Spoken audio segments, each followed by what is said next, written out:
Siti Hikmah Ernawati sebagai pasien perempuan.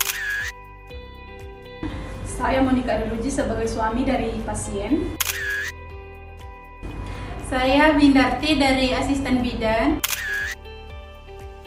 Saya Nur Asimah Yusuf sebagai asisten bidan. Saya Vicky Anissa sebagai bidan. Dan Mbak Hena sebagai editor. Saya bidan. Baik Ibu, kalau begitu kita melakukan pemeriksaan dulu ya Bu ya. Kalau boleh tahu namanya Ibu siapa? Saya Ibu Erna. Kalau Bapak? Saya Pak Anton. Baik, umurnya berapa sekarang? 30 tahun. Suaminya? 33 tahun. Oke baik, kalau begitu kita lakukan pemeriksaan dulu ya Bu ya. Ya. Boleh kesini Timbang? sebentar Bu? Oh ya, bimbang ya. Iya. Saya periksa tekanan darahnya dulu ya Bu ya.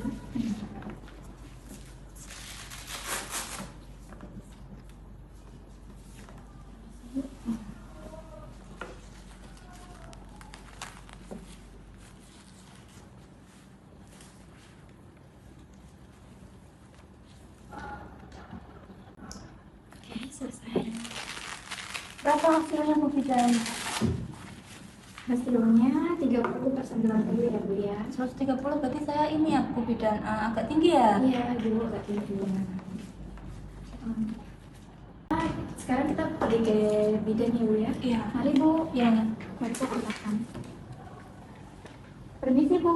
Silakan. Ini Bu ada pasien satu. Kita silakan duduk Bu. Silakan Ya. duduk, Ibu. Baik, sebelumnya perkenalkan Ibu, di sini saya bidan Vicky yang bertugas pada siang hari ini. Ya, dengan Ibu Erma ya. Ya. Kalau boleh tahu keluhannya apa Ibu? Saya kan ini ya Bu Bidan, dulu pernah KB pil 1 tahun, tapi karena minumnya tidak konsisten jadi saya hamil, dan sekarang saya punya anak umurnya 7 bulan. Saya tidak ingin menambah anak lagi, jadi saya ingin ber-KB. Kira-kira dengan kondisi saya tadi kan pas dicek di sana, tensi saya tinggi ya Bu ya. 130, Ya. 90 nih ya Bu. Ya, jadi kira-kira apa KB yang cocok buat saya ya Bu Bidan? Oke. Berat-beratnya juga ya. Berat badannya ini 78 ya Ibu? Iya. 78, sedangkan tingginya 154. Oh iya. Kalau dihitung berarti ini EMT-nya 32, masuknya udah obesitas Ibu ya. Ah iya Bu. Berarti dengan riwayat tensinya tinggi sama obesitas ya Bu ya. Iya. Oke, saya carikan KB yang sekiranya cocok untuk Ibu apa ya. Iya, ya Bu Bidan. Cut. Ini ya Bu, ini saya putarkan. Nah, ini obesitas. Nah ini KB yang cocok untuk Ibu ya. Ini di sini ada kontrasepsi hormonal kombinasi. Oh, Pil saya nggak bisa karena oh iya. Oh. karena suka lupa saya Bu Dia Bidan. suka lupa. Terus anaknya juga masih 7 bulan ya. Iya. Pil bisa. Terus kalau mau ini Bu, apa namanya, injeksi. Tapi masih menyusui. Iya, menyusui. Masih menyusui berarti nanti bolehnya pakai yang 3 bulan ya Bu. Yang Iya. aman. 3 Tapi bulan. saya tensinya tinggi. Oh iya, tensinya tinggi. Tensinya tinggi. Oh, nggak bisa Ibu ya. Kalau Ya. tensinya tinggi. Ibu, saya pakai alat bantu putar balik. Nah, Ibu membaca yang sebelah sini. Saya sambil membaca yang sebelah sini ya. Oke. Jadi implan itu ada 1 sampai 2 batang kecil yang diletakkan di bawah kulit lengan atas ya. Sini sangat. Kapsulnya itu lunak, dia kayak gini Bu. Ini ya. Seperti ini. Di sini. Nah. Kapsul lunak itu dia tidak hancur di dalam tubuh ya Bu. Jadi jangan percaya mitos-mitos kata orang yang sampai masuk ke dalam tubuh itu enggak ya Bu. Dia aman di sini ya Bu. Iya.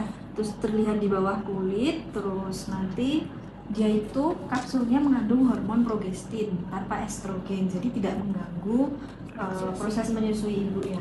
Terus dia sangat efektif hingga 3 sampai 5 tahun tergantung ibu Anda yang berapa tahun. Terus tidak perlu mengingat selama 3 tahun itu, yang penting selama jangka 3 tahun itu ya. Terus efektivitas berkurang setelah 3 atau 5 tahun. Terus set kapsul baru bisa dipasang jika ibu ingin terus memakai implan. Nah, keuntungannya dia ini bisa kembali subur setelah kapsul dicabut, jadi nggak seperti KB suntik yang harus menunggu beberapa tahun dulu baru ada kesuburan. Terus ini aman ya ibu, dia ini cara kerjanya menebalkan lendir serviks dengan menghentikan ovulasi ya. Jadi spermanya itu akan susah untuk menuju ke rahim karena lendir serviksnya kental. Terus biasanya dia mempengaruhi haid ibu. Tuh, jadi kalau misalkan nanti ibu jarang haid, itu memang sudah efek samping dari KB implannya itu sendiri. Terus tapi dia tidak melindungi dari HIV/AIDS.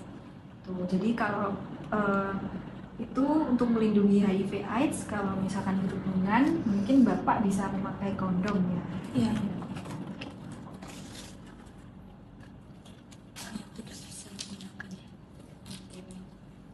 Saya pastikan lagi ya ibu sebelum saya pasang implannya. Jadi yang tidak bisa menggunakan KB implan itu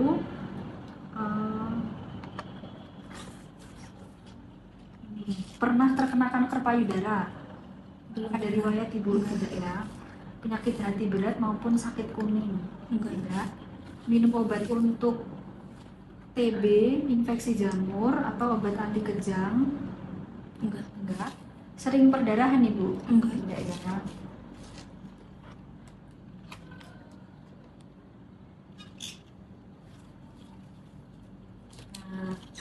Ini di sini ada kemungkinan efek sampingnya. Ini memang sebagian besar efek sampingnya tidak berbahaya ya Bu.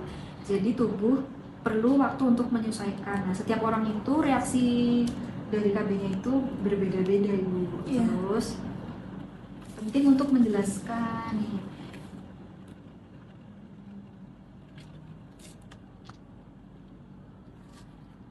Ini ada efek samping selain mengganggu siklus haid tadi, ada sakit kepala ya ibu ya. Nanti kalau memang ibunya sakit kepala terus tidak seperti biasanya, bisa ke nakes terdekat atau di saya juga bisa. Nanti kita beri paracetamol, ibuprofen gitu ibu. Iya. Terus biasanya dia itu bisa timbul jerawat ibu. Jerawat, terus perubahan nafsu makan. Nah, ini berat badannya juga bertambah, rambutnya rontok, bahkan ada tumbuh rambut di wajah ya Bu. Bagaimana, sudah siap Ibu? Iya. Melewati efek sampingnya. Kalau misalkan Ibu, nih saya diskusikan ya. Misalkan Bu, tidak, sudah jelas ya.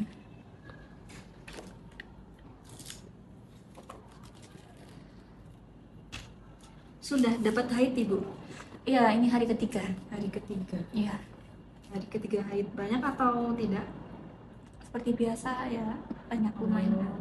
Karena ini masih haid, kan ada darahnya Ibu. Ya. Nah, kalau saya pasang implan, nanti kan yang namanya darah kotor itu jika tidak dikeluarkan, nanti kan akan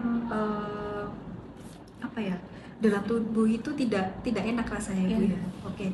Nanti kita bisa pasang implan ini setelah haid 7 hari ini Bu.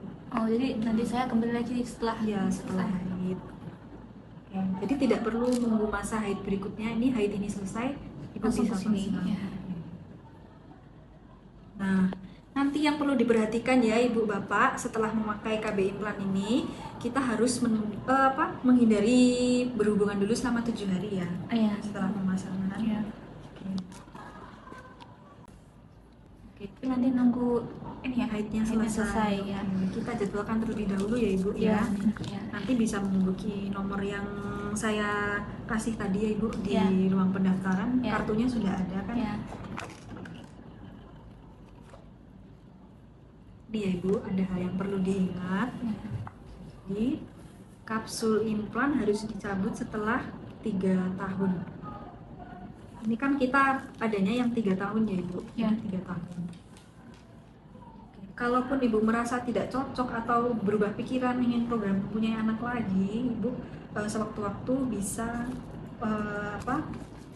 menghubungi kami untuk melepas implannya. Ya.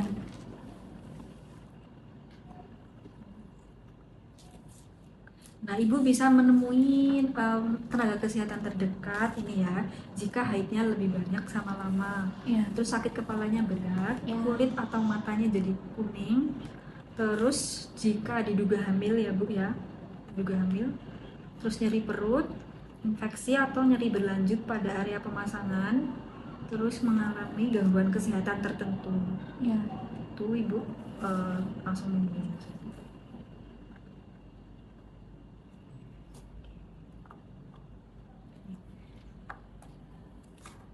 Tapi lebih baik ini ya Ibu, Bapak pakai kondomnya untuk perlindungan gandanya. Setelah itu ya, setelah apa namanya? Setelah apa? Pemasangan itu ya. Sudah ada ditanyakan lagi Bu? Tidak ada. Tidak ada, ya sudah jelas. Ya. Evaluasi. Berarti ini nunggu selesai haidnya itu saja ya. Cut dulu. Ini sebelum pulang ya Bu, saya pastikan lagi. Nah itu kemungkinan efek samping dari implannya ini apa ya tadi? Tadi bercak atau haid ringan, kemudian ada haidnya tidak teratur, sakit kepala, mual muntah juga, pusing, timbul jerawat. Ya itu. Saya tanya lagi ya Ibu, ini bisa dipakai berhubungan setelah berapa hari ya dari pemasangan implan ini? 7 hari. Sudah paham. Kalau misalkan mau berhubungan nanti harus pakai kondom. Ya. Ya ini karena semuanya sudah jelas ya Ibu. Nanti karena Ibunya juga sekarang masih haid, nanti Ibu bisa kembali lagi setelah 3 hari ya Ibu. Iya. Biasanya haidnya 7 hari. Ya. Terima kasih atas kunjungannya. Ya Bu Bidan, terima kasih. Ya. Ya.